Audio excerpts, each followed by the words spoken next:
Good morning, Stephen. Thanks very much for joining us. Pleasure. Steve, if you wouldn't mind just introducing yourself and your business to everybody, that would be awesome. Okie dokie. Good morning, everybody. My name's Stephen Jones. I'm the Chief Executive of SPS Global. I'll give you a very high-level view of who we are and what we do.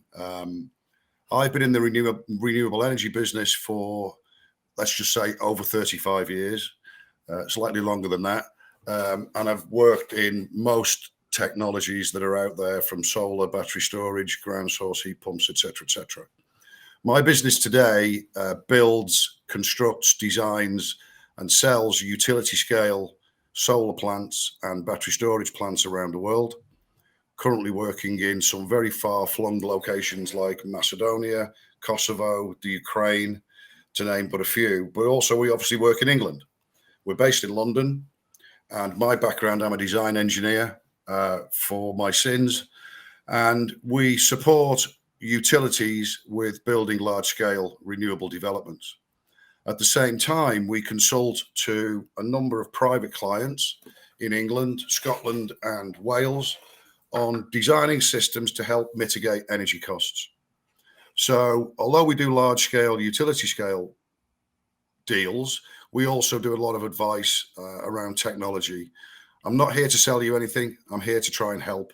That's pretty much who we are. Excellent. Thank you very much. I'm glad you said you work in England as well. Otherwise, that would have been a non-runner, wouldn't it? So basically, as we all know, energy costs has soared. For manufacturing businesses, as you know, Stephen, a lot of ours are small businesses, small manufacturing joinery shops, both KBB and door and windows. So basically, we're looking at ways of trying to educate these guys, because they're very busy doing what they do, making doors and windows, making kitchens, on how they could perhaps negate some of this cost. So could you just talk us through some of the options that there are for focusing on perhaps a smaller manufacturing business? Yeah, of course.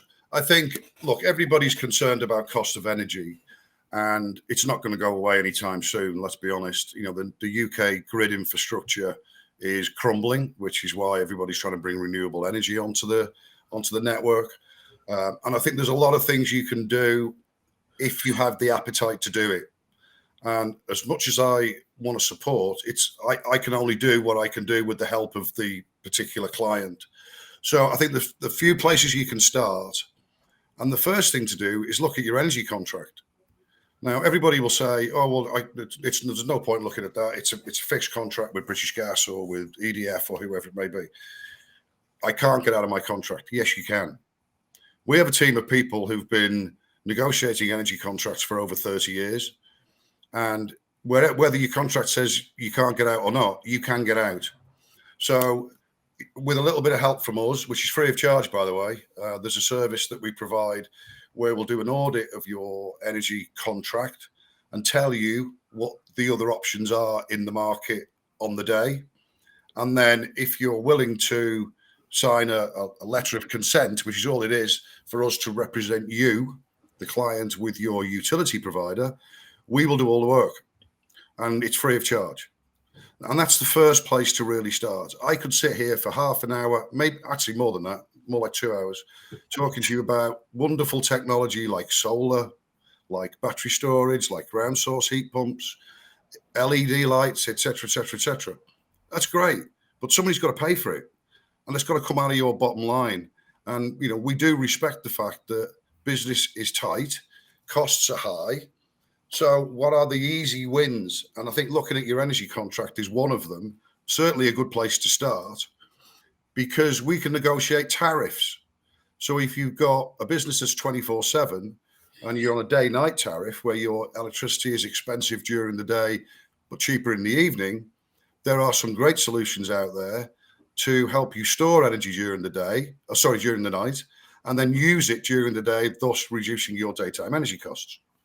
So technology is moving, as it does in every industry, very, very quickly. And you know, you can install a piece of battery technology today which will be obsolete tomorrow, because the quality of product out there is changing quickly. So we can help you on the journey to give you some advice on what to look at. If you then wish to engage with us, then we'd be delighted to support you. And that would take place by way of doing a very high level feasibility study to understand where the wins are, and then show you what that likely cost would be and what the return on your investment would be. Because without any return on investment, you're not going to do it. But you've got to have the appetite to come on the journey. So I think that's where we're at, Luke. That's brilliant. And I think that's straight away something that I didn't actually realise. I'm sure there's lots of people listening that didn't realise that, you can get out of that contract, which is fantastic news, because some people are stuck in a contract that's not that great. Yeah. So I would urge everybody, at the very least, to look at the contracts and see and get someone to look it over, whether it be Stephen or somebody else.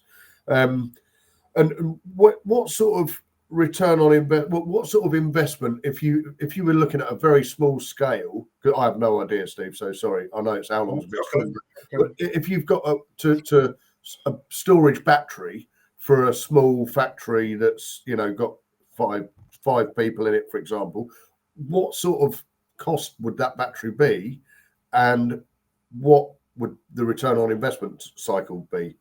I mean, normally with the battery, you'd have some solar normally. So the solar feeds the battery stores the energy. You deploy the energy into your factory or into your unit when it's most costly from the grid. So it's cheaper because you've generated energy overnight on an off-peak tariff, or you've generated from solar, which is free into the battery. Yeah.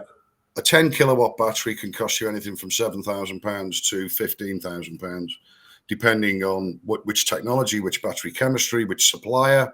Yeah. Then you've got the installation costs. Normally, we would say return on investment on renewable tech into a small, medium enterprise should be 3 to 5 years.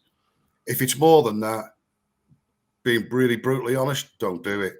Yeah. It's really not worth it. Now, people are looking at electric vehicles on site, so electric forklift trucks, etc., and they're looking at ways of charging those vehicles overnight. Again, you can charge them from battery storage. You can charge them direct from your distribution board on an off-peak tariff. There's lots of different ways to do it. So investing in renewable technology is great, but it's got to make sense for the business. Sure. It's got to be easy for the business, because if it's a difficult journey, you're just not going to go down that road, because you've got a day job, you've got a factory to run, and we accept that. Yeah. Going back to the energy bills, there's lots of brokers out there. This isn't just about us. We're not here. I'm here because Luke's a good friend and a good colleague, and we want to try and support what he's trying to achieve with everybody and all his members. There's plenty of other people out there in the market who do similar things to us. So, it's about research, but we can certainly point you in the right direction. Be more than happy to do so. Awesome. I know, I've spoken to quite a lot of my customers, and I know one customer in particular I've spoken to recently.